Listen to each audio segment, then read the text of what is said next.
Baik, Assalamualaikum warahmatullahi wabarakatuh. Kita jumpa lagi di mata kuliah biostatistik. Hari ini kita akan membahas tentang konsep t-test ya. Mungkin ini salah satu jenis uji yang uji pembuktian hipotesa yang cukup sering digunakan oleh peneliti untuk melihat perbandingan mean dari data yang mereka peroleh. Baik, ada beberapa topik yang akan kita bahas hari ini. Pertama, batasan t-test, apa itu t-test ya. Kemudian beberapa asumsi dasar penggunaan t-test, kemudian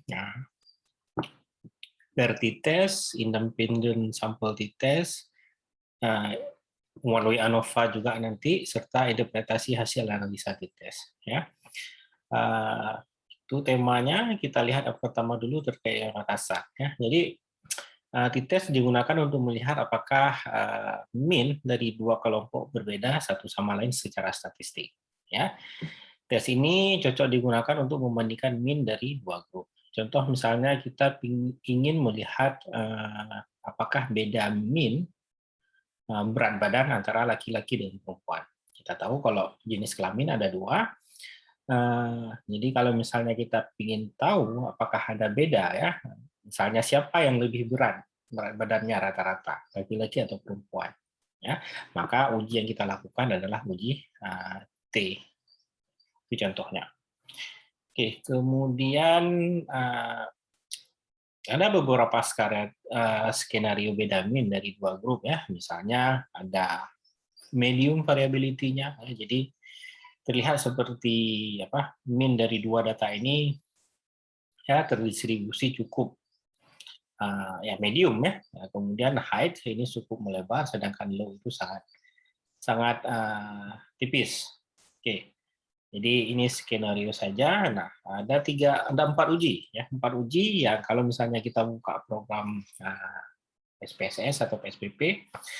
Untuk uji perbandingan mean ada empat uji di sana. Pertama, one sample t-test, pair sample t-test, independent sample t-test, dan one-way ANOVA. Dan setelah kuliah hari ini, diharapkan Ibu Bapak, teman-teman yang ikut kuliah ini bisa paham dan bisa melakukan keempat uji tersebut.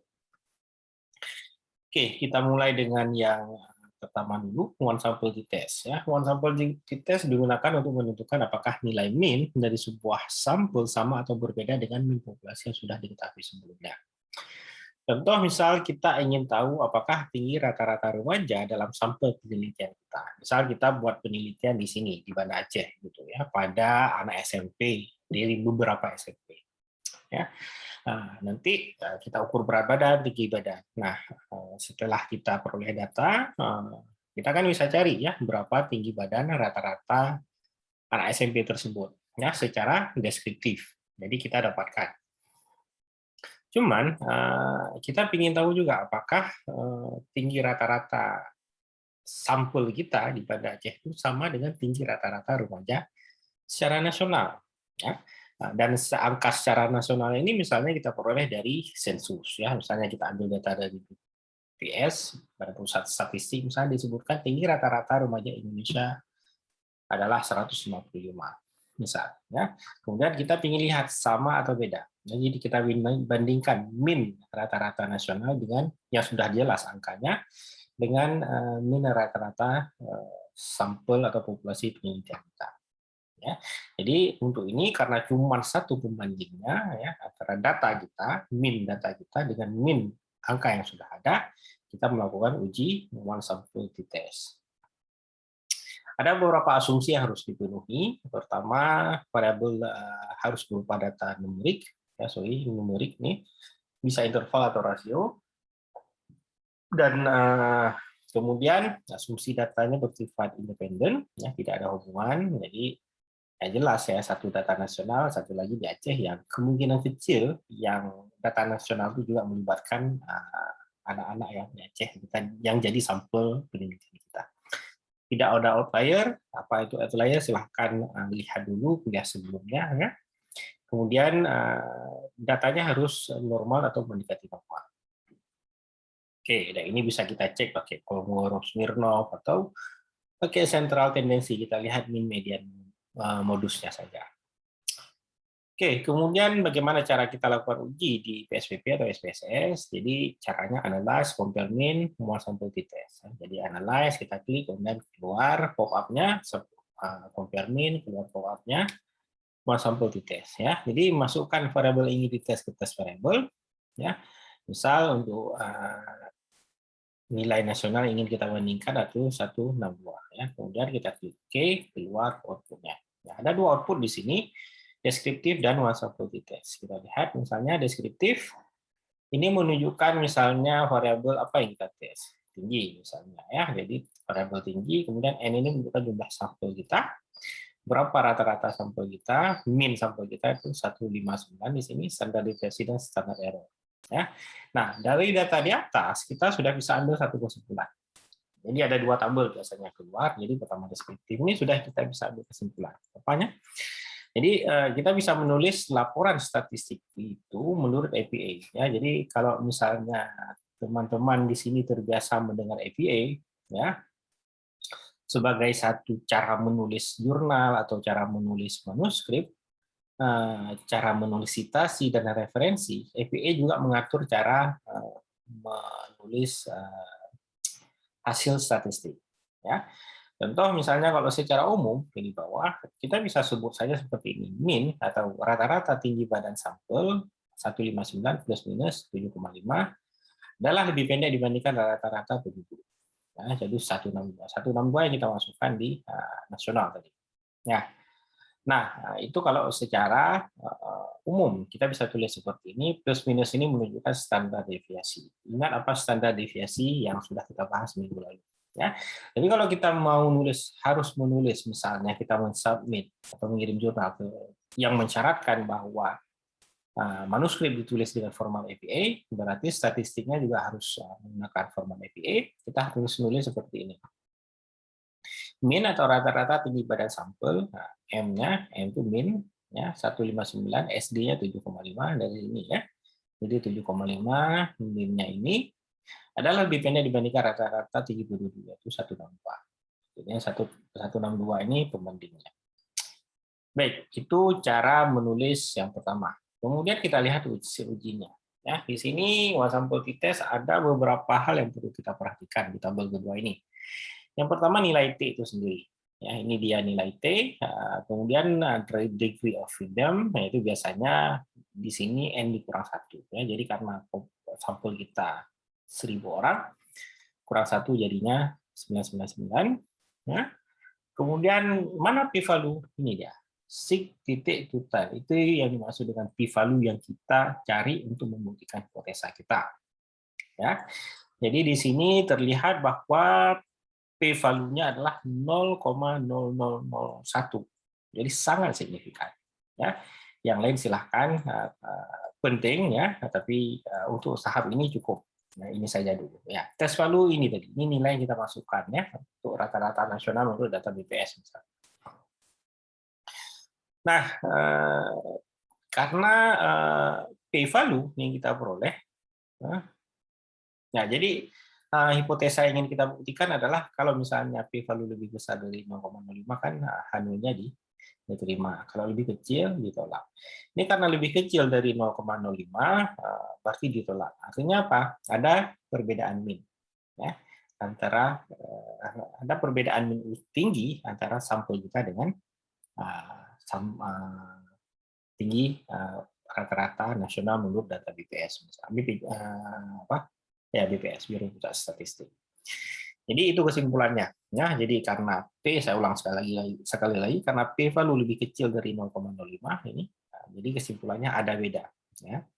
Jadi karena hipotesa nolnya tidak ada beda, ya tidak ada beda min populasi kita dengan min nasional. Kan itu yang kita inginkan. Karena lebih kecil, kita tolak H0, ya kita terima HA yang berarti ada beda rata-rata min populasi penelitian kita dengan rata-rata secara nasional.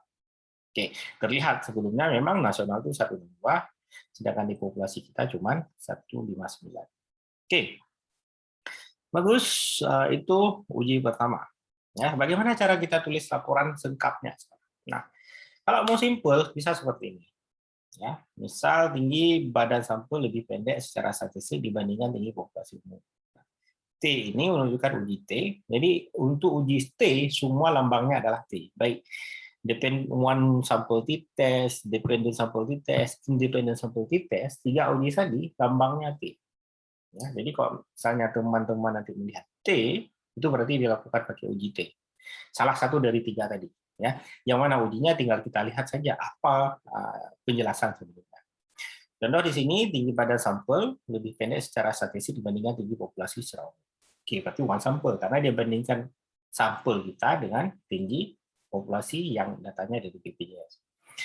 Ini nilai T-nya, ya nilai uji T-nya. Jadi T ini kalau 99 ini derajat kebebasan. Ya, jadi T sama dengan derajat kebebasan. Kemudian baru nilai T dimasukkan lagi. 10,69. Ya, jadi saya gitu cara menulisnya. Kemudian baru p-value-nya berapa. Jadi semua uji T normalnya cara menulisnya seperti ini. Jadi ada T, kemudian dalam kurung derajat kebebasan. Apa tuh jumlah ya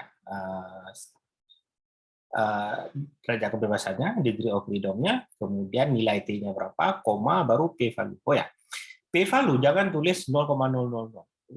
Selalu tulis 1 di ujung. Karena kenapa? Statistik karena kalau misalnya kita buka lagi lebih panjang pasti ada 0 juga di ujung. Cuman ya karena nggak mungkin kalau nggak ada 1 di sini. Ya, jadi ini cara menulis p-value yang benar kalau hasilnya seperti ini. Ya, jadi tambahkan aja 1 di ujungnya. Oke. Itu cara sederhana.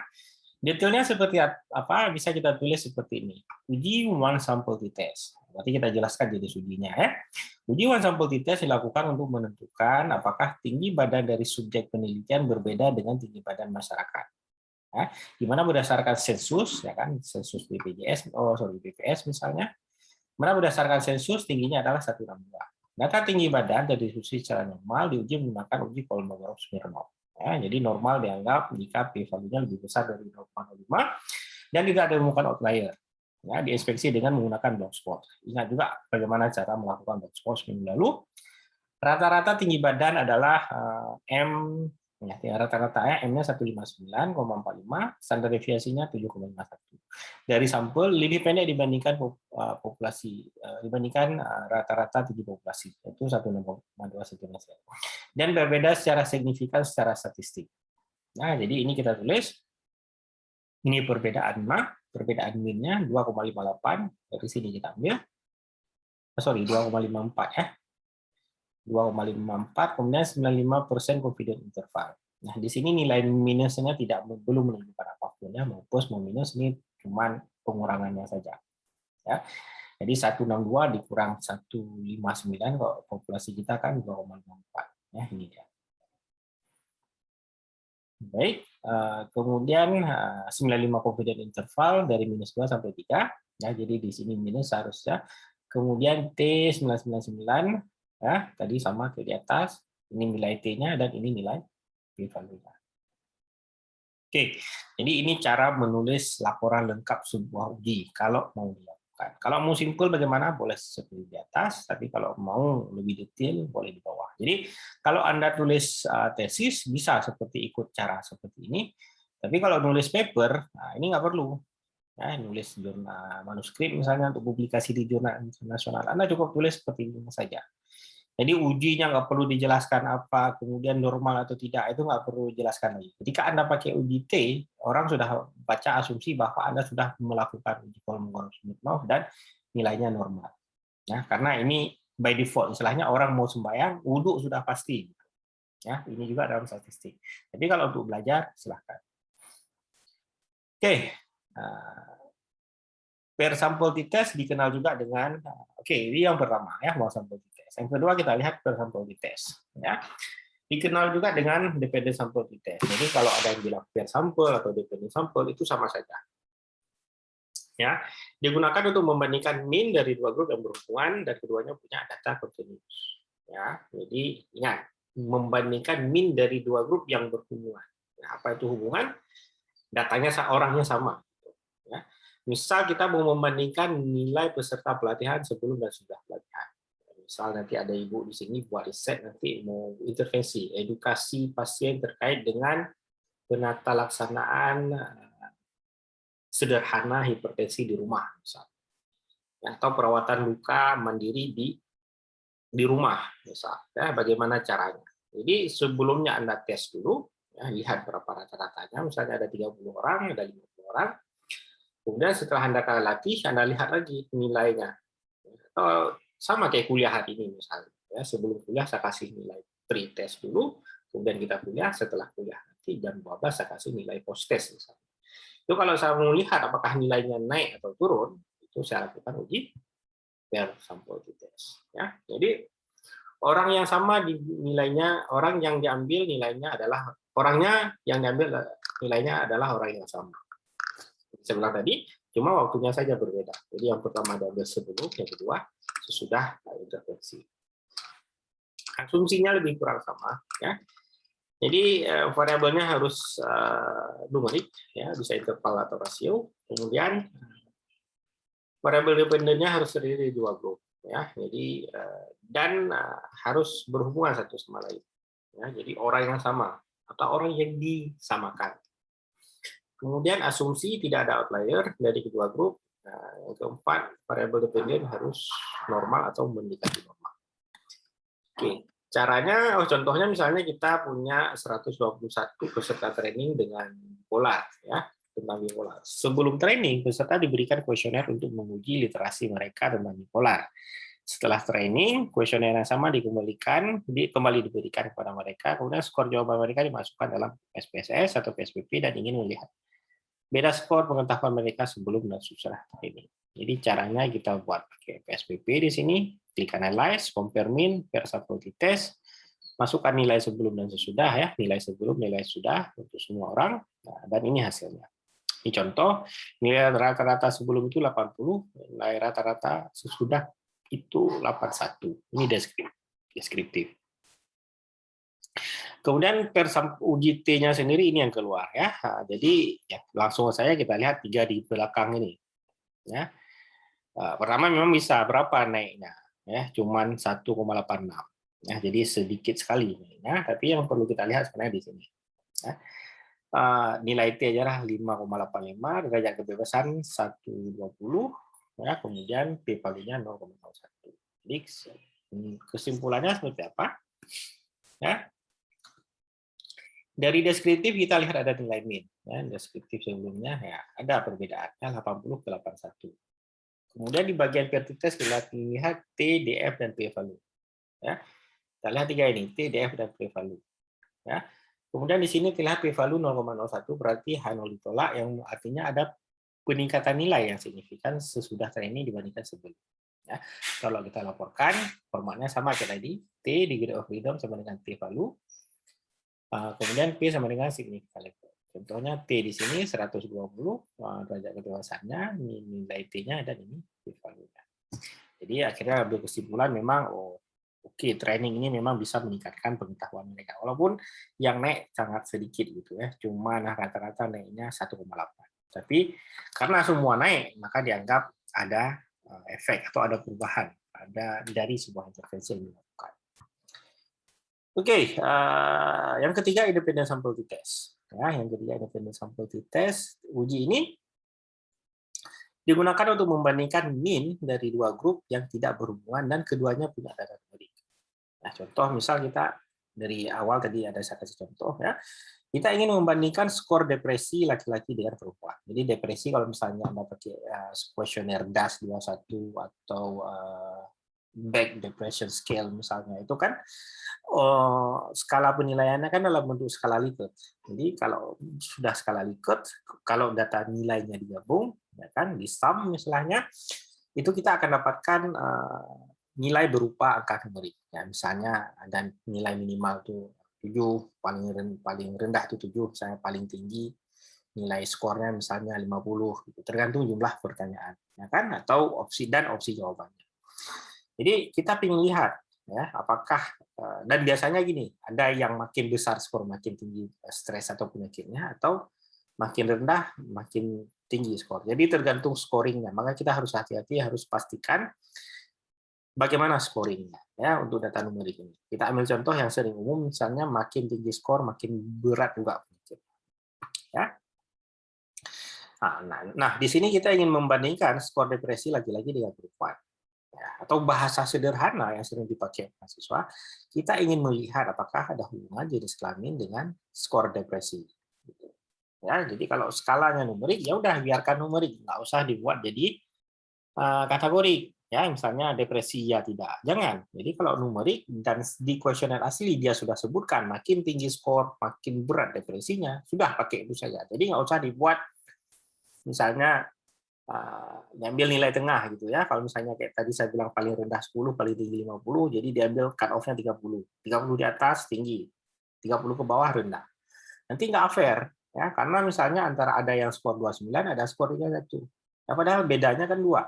Yang 31 sudah tinggi dah, sudah sakit dan dianggap dia punya penyakit. Yang 29 nggak masalah, padahal skornya beda tipis dengan yang 31. Ya. Jadi kalau datanya sudah original numerik, nggak usah dikategorikan lagi. Kecuali memang si kuesioner tadi di petunjuknya sudah dia bilang, oh ini memang harus dibuat kategori. Ya, nah, jadi balik lagi ke item proses. Tapi usahakan sedapat mungkin kalau memang opsi output dan numerik, biarkan numerik karena itu lebih enak kita analisa.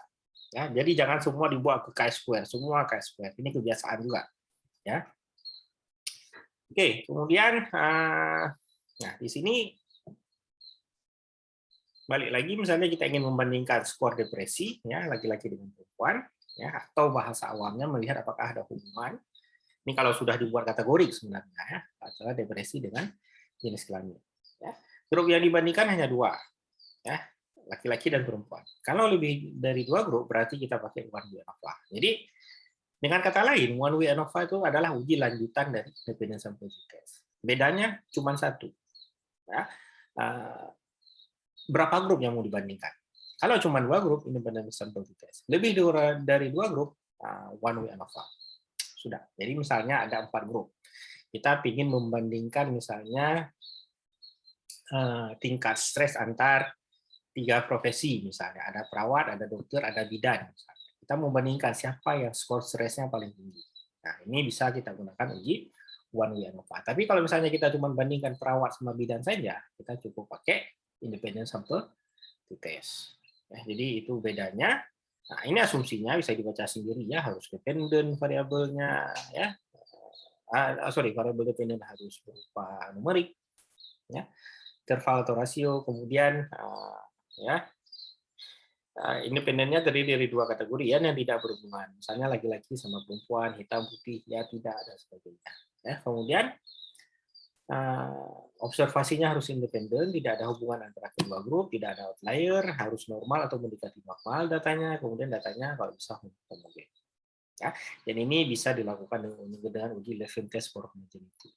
Oke, contohnya seperti apa? Sama, beda tinggi badan laki-laki dengan perempuan. Nah, kita dites di PSPP, analyze, compare mean, dependent sample test. Kalau misalnya ada 3 grup, misalnya kayak tadi, beda tinggi badan antara perawat, bidan, sama dokter. Maka analyze, compare mean, one way, ANOVA. Ya. Outputnya sama kayak di atas. Yang kita lihat adalah nilai T-nya, dan derajat kebebasan, dan p-value. Jadi untuk outputnya silahkan dilihat seperti uji sebelumnya. Saya rasa sekian saja untuk kuliah hari ini. Lebih dan kurang saya mohon maaf ya. Nanti petunjuk selanjutnya akan saya jelaskan di video-video lain yang ada di e-learning. Sekian dari saya. Assalamualaikum warahmatullahi wabarakatuh.